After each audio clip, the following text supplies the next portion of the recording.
Well, welcome, folks, to this Veterans Day. Not Veterans, President's Day. This used to be George Washington. Now it's for all of them. But anyhow, we're delighted to have you with us. And I want to tell you, we've got some interesting things coming up. We've got a woman who is well, as you say, the author, the founder of the GPS. Amazing, brilliant woman. And she's going to be talking about what she's doing, and I think you'll find it very interesting. We also have a remarkable healing. The doctors said this person was going to die, and instead of dying, they got healed, and you want to find out about that. And we're going to be praying for you on this program. So it's going to be fun, and we're going to have a good time together. Well, I don't know.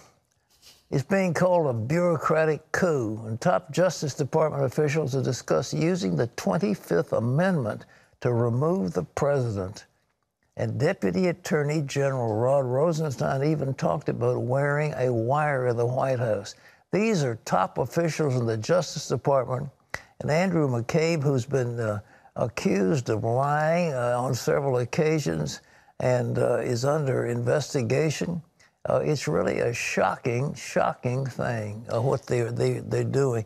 That Justice Department, the FBI, was rotten at the core. Unbelievable. I mean, if there's a good thing that's come out of all of this mayhem, I think it's seeing how much needs to be fixed and addressed in these various departments. Well, that one in particular, I mean, you've got Lisa Page and Strzok and these others saying, how are we going to keep Trump from being elected? I mean, this is terrible for FBI directors to do that. All right. Well, former acting FBI Director Andrew McCabe did make those claims in an interview last night. Now, one Senate Republican is ready to do whatever it takes to find out what really happened. CBN Washington correspondent Amber Strong reports. Senator Lindsey Graham says he's willing to issue subpoenas if that's what it takes to get to the bottom of what happened behind the scenes at the FBI following the firing of former Director James Comey. I promise your viewers the following, that we will have a hearing about who's telling the truth. In his first sit-down interview since being fired from the FBI, former acting director Andrew McCabe told 60 Minutes that Deputy Attorney General Rod Rosenstein was actively seeking ways to oust President Trump. A discussion of the 25th Amendment was simply Rod raised the issue and discussed it with me in the context of thinking about how many other cabinet officials might support such an effort. McCabe also saying Rosenstein suggested wearing a wire during his meetings with Mr. Trump. He said, I never get searched when I go into the White House. I could easily wear a recording device. They wouldn't know it was there. McCabe, who is releasing a book, says the DOJ had good reasons to be suspicious. If the president committed obstruction of justice, fired the director of the FBI to negatively impact or to shut down our investigation of Russia's malign activity, you have to ask yourself, why would a president of the United States do that? President Trump reacting via Twitter, calling McCabe a disgrace. Graham says he wants to know more about those discussions and anything else going on behind the scenes at the department. I do know there was a lot of monkey business about FISA warrants being issued against Carter Page, about dossiers coming from Russia that were unverified. Mr. Mueller is going to look at the Trump campaign, and I'm going to do everything I can to get to the bottom of the Department of Justice. Fellow committee member Chris Coons agrees an investigation is warranted, but is cautious. I suspect that once this is fully discussed, it'll be clear that this was a brief or passing conversation that's been taken out of context, but it does deserve scrutiny. Now the Department of Justice calls McCabe's account factually incorrect, and Rosenstein denies taking part in any extended conversations about the 25th Amendment. Amber Strong, CBN News, Washington. Well, you know, Rod Rosenstein was laughing about this whole thing, that he was wearing a wire and so forth. But I tell you, that man, the whole idea of appointing this special counsel to investigate these things, this fusion GPS material, which was all phony, this Christopher Steele thing was all phony. And it was paid for by the Democrats. And instead of turning on Hillary Clinton to find out all the millions of dollars she and her husband got from Russian sources, they want to investigate, and they've been digging into some kind of Russian collusion. And after all this time, they haven't found it yet. But Rosenstein set up this special counsel, And you say, why would anybody working for somebody betray their boss in a fashion like he did? He should have been fired a long time ago. He's offered to resign. I think the sooner he's out of there, the better off things will be. But it's rotten all the way through. So we've just confirmed now a new attorney general who has tremendous experience, who's highly respected in the Justice Department. And hopefully they can get to the bottom of this. But it has a black mark on that particular agency and on the FBI, which had enjoyed such high regard among the American people. The top of it has just been rotten. Well, in other news, Democrats are preparing a full court press against the president's declaration of a national emergency. John Jessup has more on that. That's right, Pat, and a top White House advisor says the president's prepared to veto any disapproval resolution passed by Congress. Since making his declaration Friday, opponents in Congress and the states are lining up to fight Trump's effort to fund the border wall with a national emergency. Mark Martin reports. President Trump looks to fund the border wall with defense and Treasury funds, but it's not going to happen without a fight.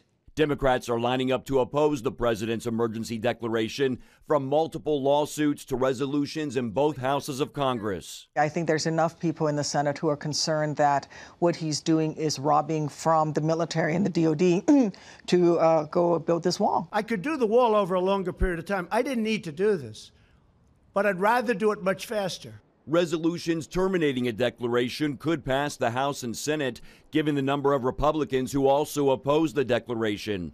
A resolution the president would certainly veto, according to key staffers, and a lack of votes in the Senate for an override. He's going to protect his national emergency declaration, guaranteed. Even supporters who agree there needs to be a wall say it won't be easy. It's going to be a slow process. It's going to go to the courts, but better to start that process so that we can ultimately get there than to not start it at all. California and other states are planning to sue in federal court, along with the ACLU. He himself said it. He did not need to announce or declare a crisis.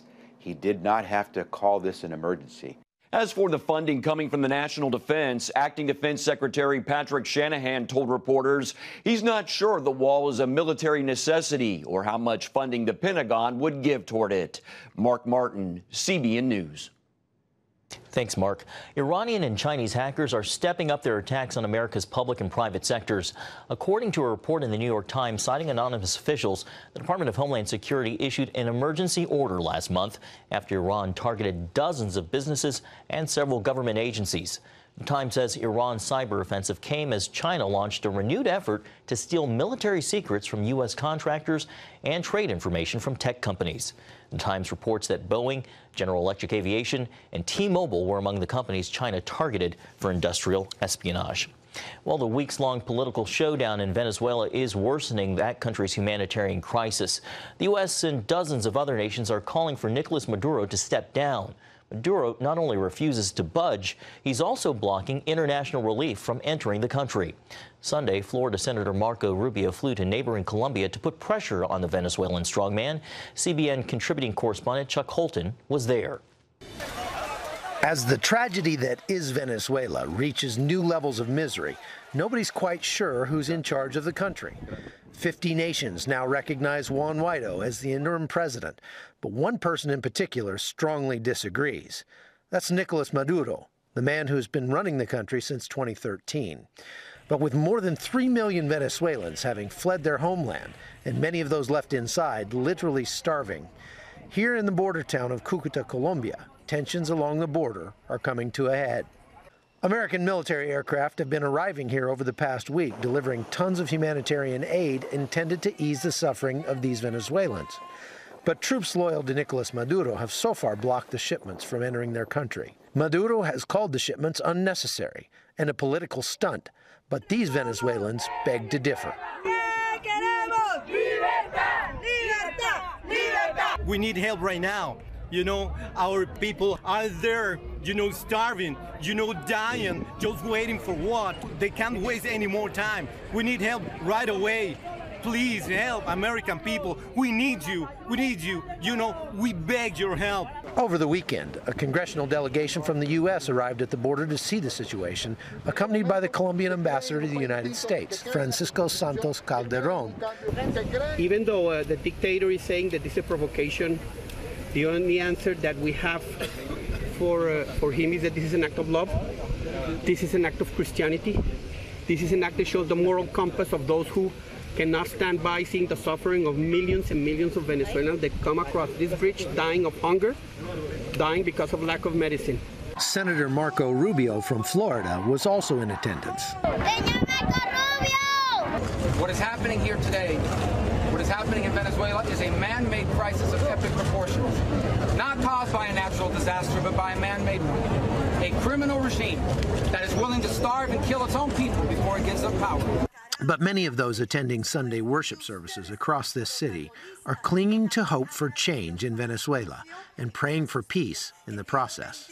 In Cúcuta, Colombia, I'm Chuck Holton for CBN News. Thanks, Chuck. Pat, back to you. You know, folks, there comes a time that the free nations can't stand idly by and watch the humanitarian crisis developing. This one man is an evil person. He is power hungry, and he is blocking the flow of humanitarian goods to feed his starving people, medicine to take care of the sick and the dying in his country, and he refuses to let it come in. Now, what kind of a person is that? Well, he's the kind of person that needs to get taken out.